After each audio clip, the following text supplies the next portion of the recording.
What makes some bikes more desirable than others? Why do some bikes, like the Cannondale Track, hold their resale value insanely well? Hell, that thing is appreciating in value as time goes on. And why are some bikes more enjoyable than others to ride and to own? And this got the fixed gear cogs turning in my head. What is style? What exactly is quality, and why is one more desirable than the other? In an attempt to further understand this conundrum, this is quality bikes versus stylish bikes. And you may be thinking, oh, this sounds like one of Zach's elitist esoteric videos where he just rambles on philosophically on why he likes bikes so much, and you'd be right. And if you like these types of videos, do yourself a favor and hit that subscribe button below. Hit the bell so you can actually know when I upload a video to watch more fixed gear and cycling videos just like this one. Because apparently 58% of you that watch these videos aren't even subscribed to the channel, and subscribing is 100% free and you can unsubscribe at any time. Speaking of high quality bikes, this video is sponsored by Wabi Cycles. To learn more about the high quality bike that I ride on a daily basis, check out Wabi linked at the top of the description. A lot of people, myself included, get introduced to the fixed gear world and want to become a part of it because of style. The bikes are as minimal as possible and they just look so pleasing to the eye. There's a lot of sick edits that are really inspiring that show how masterfully people control a bike with no brakes. And there's this lifestyle surrounding the entire sphere of fixed gear that you just live your own damn life however you damn please. You ride and live by your own rules, and that's really dope. A lot of fixed gear companies try to capitalize on that fixed gear allure by making bikes that are very stylish and appealing to the beginner eye, but in the end are low quality. Because style catches the eye and style gets attention. But that's where it ends when it comes to style. Style only deals with appearances and not substance. And these hyper stylized bikes are often using style to their advantage of gaining attention to divert their attention away from the fact that these bikes are actually low quality. In Robert Pirsig's book Zen and the Art of Motorcycle Maintenance, we're getting pretty nerdy today, he defines style as a syrupy romantic phoniness to hide technological ugliness.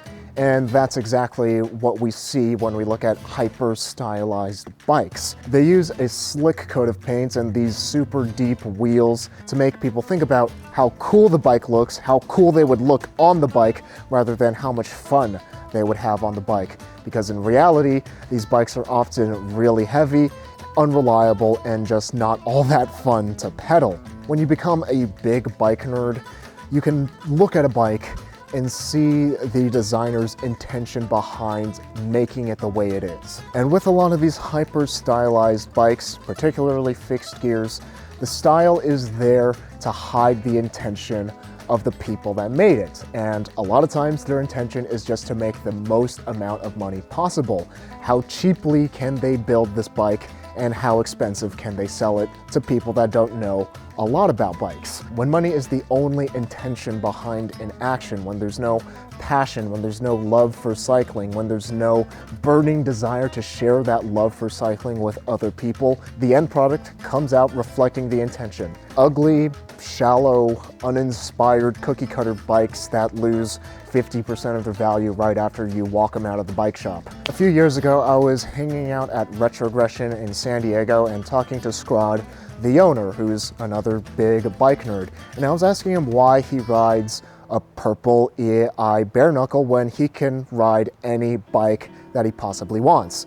And he told me that the bare knuckle is everything that he wants in a bike. Although it's completely plain, devoid of any decals or even logos, and only people that are really into fixed gears would be able to identify it, he said that it's one of his favorite bikes that he's ever ridden. And he said that he likes the fact that it's so simple yet so high quality that it has the potential to last a lifetime. And we were comparing this really simple but clean EAI bare knuckle to another bike that was hanging up in the shop that was really trendy and had these exotic diamond-shaped tubing and even had a diamond-shaped proprietary seat post.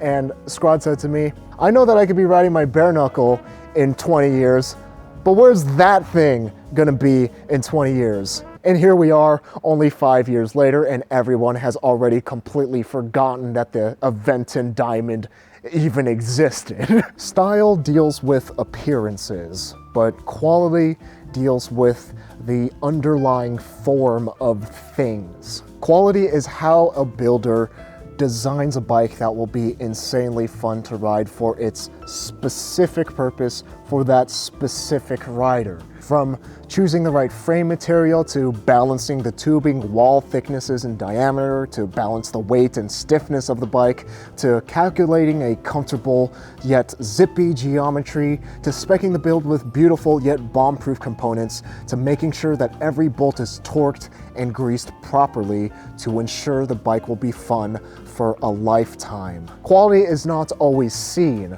but it is always experienced. Going back to Zen and the art of motorcycle maintenance, Pirsig argues that we often live our lives in this dualistic world of subjects and objects. I, the subject, ride fixed gears, the object. But he argues that quality is somewhere in between of this subject-object duality. Quality is that middle point where both subject and object completely melt away and disappear into pure experience, pure quality.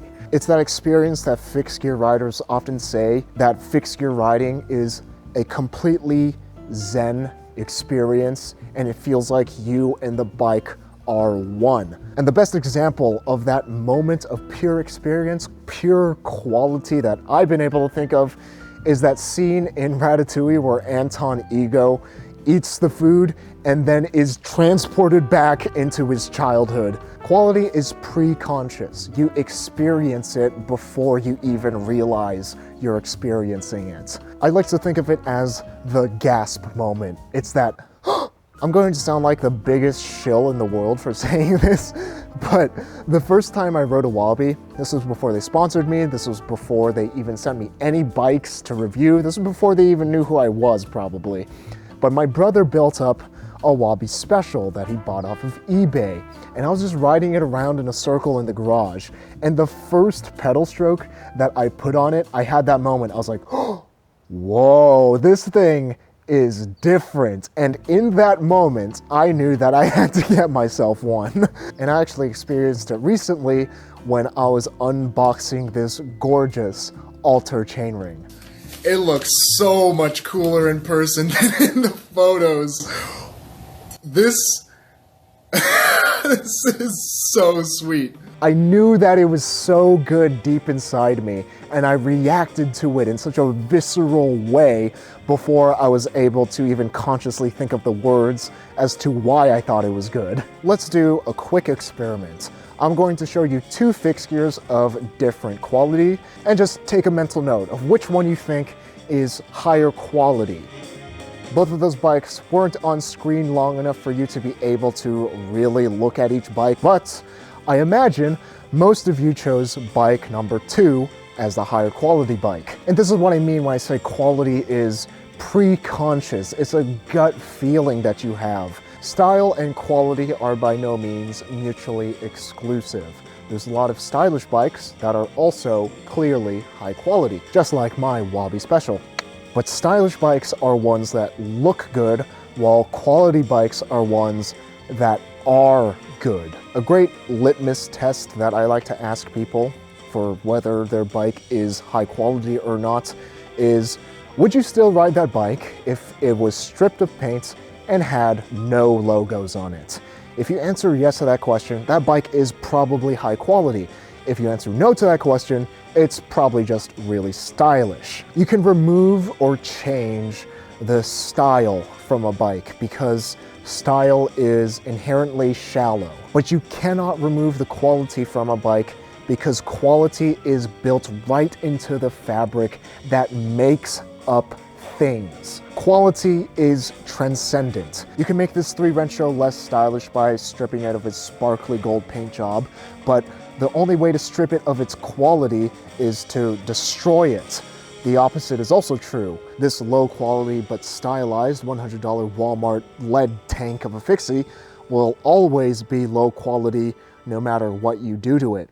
You can put all those Sugino 75s, alter chain rings, and Philwood hubs you want on this bike, but it'll be akin to putting lipstick on a pig. Bikes like the Cannondale Track, or NJS bikes, or the EAI Bare Knuckle and Godzilla don't need to be hyper stylized because they're not trying to hide anything. The quality speaks for itself, and it's apparent that the makers of these bikes are completely confident in their quality. You can't just add quality to something after the fact. That'd be like trying to make a Big Mac a gourmet burger by adding ketchup on it. Quality has to be coaxed into the bike at every stage of the process, from the design to the manufacturing to the building to the riding. And the only way to do that is with unwavering passion and commitment at every step. Quality just never goes out of style. I fell in love with fixed gear cycling the first time I rode a fixed gear bike. My brother had a giant Bowery, not terribly baller, but a very competently built bike in the garage, and I decided to take it out for a spin. And that first ride that I had on a fixed gear completely changed the way that I looked at bikes. I didn't know that biking could be so fun, so fulfilling, and allow me to just completely lose myself in the experience. In Thinking Fast and Slow by Daniel Kahneman, he talks about how to live a happy, more satisfying life. To do that, spend most of your time engaged in activities you would rather continue than stop, spend little time in situations you wish to escape, and not too much time in a neutral state where you do not care either way. I knew that fixed gear cycling checked all of those boxes for me to put me on the road to living a more satisfied and happier life. In Flow by Csikszentmihalyi, I probably butchered that name, he talks about that optimal experience that he dubs the flow state, and defines it as the state in which people are so involved in activity that nothing else seems to matter. The experience itself is so enjoyable that people will do it even at great cost for the sheer sake of doing it. And through that experience, concern for the self disappears, yet paradoxically the sense of self emerges stronger after the flow experience is over. Riding a high quality fixed gear for me just makes me feel so much more alive. And I'm emphasizing high quality here because the quality of the bike allows me to get into that mindset where everything else just melts away, where I'm not distracted by crunchy wheel bearings and getting flats all the time and chain tension that is always fluctuating because the chain ring isn't perfectly round. I'm able to just completely and deeply focus on what I'm doing and just be 100% in the moment. I take it personally when somebody gets turned off from cycling because they purchased a stylish but low quality bike. I was in that camp too. I just thought that biking wasn't all that fun because up until I got my first fixed gear, I was either riding bikes that were way too small for me or from Walmart. Sorry about that, started to rain. And I take it personally because I've met so many of my closest lifelong friends through cycling. So when somebody gets turned off from cycling because they bought a low quality bike, that person could have been a really cool riding buddy. They could have been one of my best lifelong friends.